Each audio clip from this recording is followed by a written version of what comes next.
नमस्कार दोस्तों, स्वागत है आप सभी का मेरे YouTube चैनल चांदनी विश्वा में। आज मैं आप सबके साथ शेयर करने जा रही हूँ अपनी बनाई हुई एक बहुत ही खास और पारंपरिक रंगोली, जो कि लाल और सफ़ेद रंगों से एक्रिलिक पेंट के माध्यम से तैयार की गई है।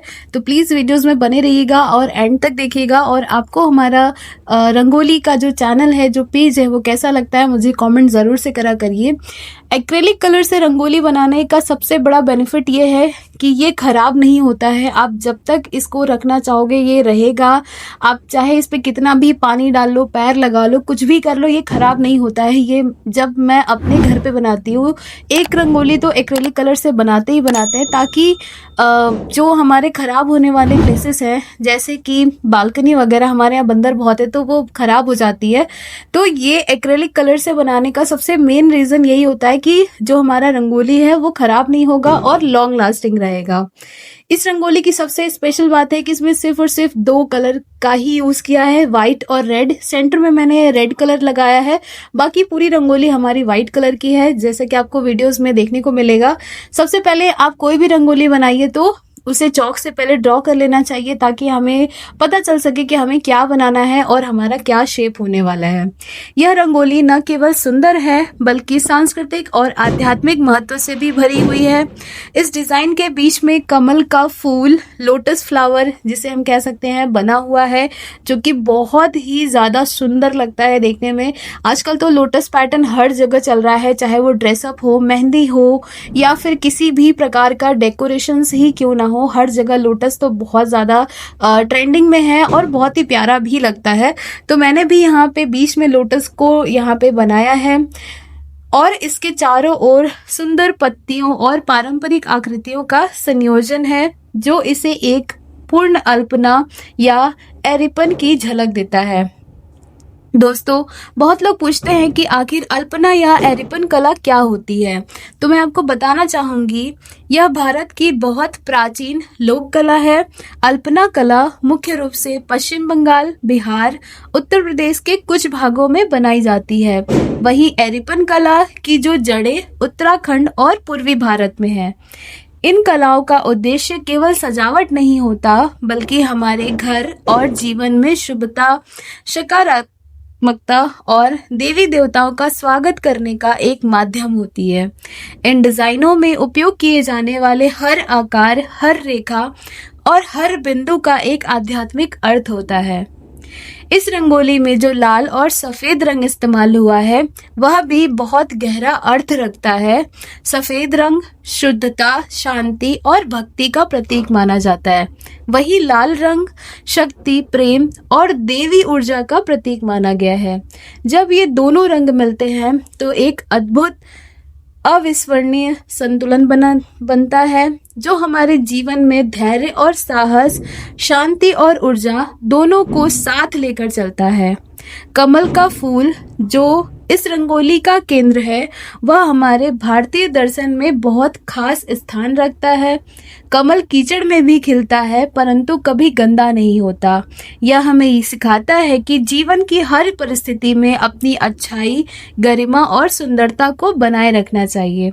कमल का यह प्रतीक हमें याद दिलाता है कि बाहरी परिस्थितियां चाहे जैसी भी हो, अगर मन पवित्र है तो इंसान हमेशा खिला हुआ रहता है।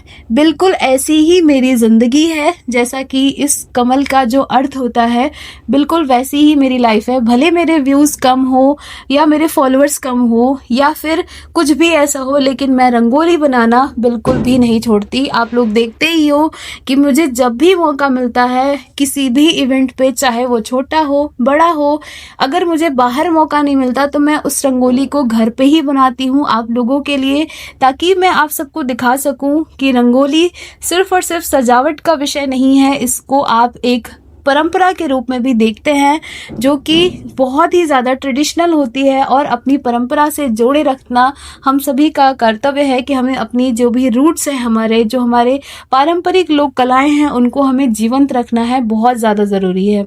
तो यहाँ पे मैंने एक्रेलिक कलर्स का यूज़ किया। अगर आपके पास एक्रेलिक कलर ना हो तो आप डिस्टेम्पर या फिर छोटा जो रंगीला कलर आता है आप उसका भी यूज़ कर सकते हो। उसमें बहुत कलर का तो यूज़ है ही नहीं, ओनली वाइट और रेड कलर के कॉम्बिनेशन से आप बहुत ही सुंदर सी रंगोली बना सकते हो।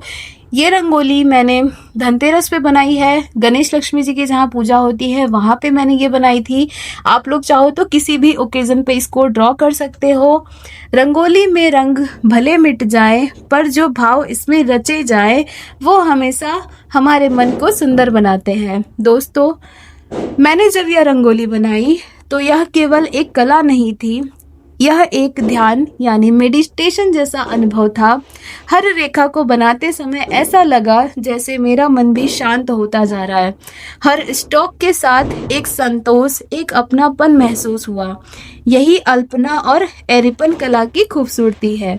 यह कला आत्मा को छूती है। यह कला हमारे पूर्वजों की धरोहर है।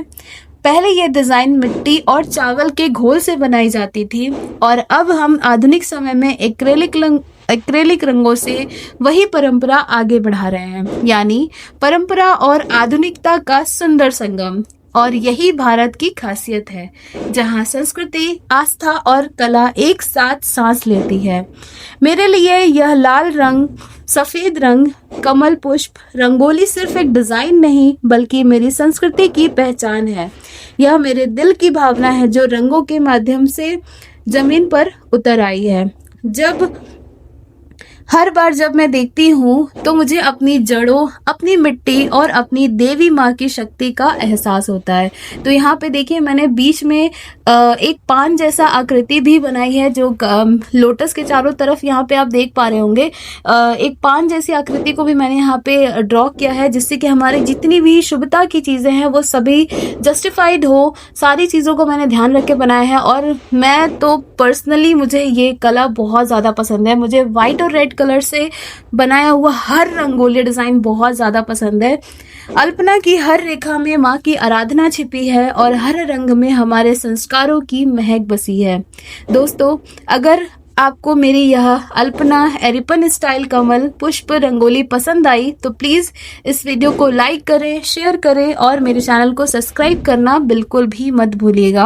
आपके हर लाइक और कमेंट से मुझे नई प्रेरणा मिलती है और मैं अपनी परंपरा को और भी सुंदर तरीके से आगे बढ़ाने का एक मोटिवेशंस भी मिलता है। लास्ट में यहाँ पे जितने भी वाइट कलर के मैंने डॉट लगाए थे उसके बीच में मैंने रेड कलर का भी डॉट लगा दिया है ताकि ये और भी ज़्यादा सुंदर हो जाए और जितनी भी हमारी चीज़ें थी वो बहुत ही ज़्यादा प्यारी लगे, देखने में भी बहुत सुंदर लगे। इतना ही था हमारा एरिपन और अल्पना की जो रंगोली है उसको बनाने का जो हमारा मेथड था, बस इतना ही था। कैसा लगा आपको ज़रूर से बताइएगा। मिलते हैं नेक्स्ट वीडियोज़ में।